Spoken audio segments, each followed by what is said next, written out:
उन्नती live updates, जनतेचा आवाज, सत्याचा प्रकाश.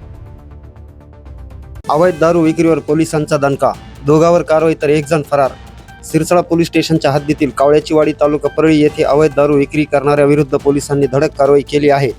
1 जुलै 2026 रोजी सायंकाळच्या सुमारास ही कारवाई करण्यात आली असून पोलिसांनी एकूण 12,000 रुपयांचा देशी दारूचा साठा जप्त केला आहे. या प्रकरणी 2 स्वतंत्र गुन्हे दाखल करण्यात आले.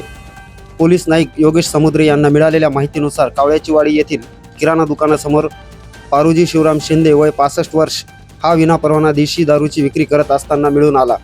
त्यांच्याकडून सकू संत्रा टँगो प्रीमियम कंपनीच्या 90 मिली क्षमतेच्या 100 बाटल्या जप्त करण्यात आल्या आहेत, ज्याची किंमत एकूण 5,000 रुपये आहे. या प्रकरणी गुन्हा रजिस्ट्रेशन नंबर 188/2026 अन्वये गुन्हा दाखल करण्यात आला आहे. दुसऱ्या कारवाईत त्याच परिसरात पोलीस पथकाची चाहूल लागताच अजय बळभीम गायकवाड राहणार कुंडी तालुका धारूर हा आपल्या पत्र्याच्या शेडमागे अवैध दारू विक्री करत असताना पळून गेला. पोलिसांनी घटनास्थळावरून 140 बाटल्या किंमत 7,000 रुपये जप्त केल्या आहेत.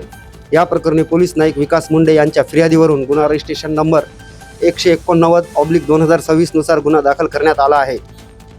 ही कारवाई सहाय्यक पोलीस निरीक्षक राठोड यांच्या मार्गदर्शनाखाली करण्यात आली असून या दोन्ही गुन्ह्याचा पुढील तपास पोलीस अंमलदार शेंडगे यांच्याकडे सोपवण्यात आला आहे.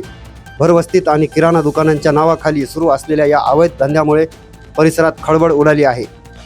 उन्नती लाईव्ह अपडेट्ससाठी रफिक पठाण.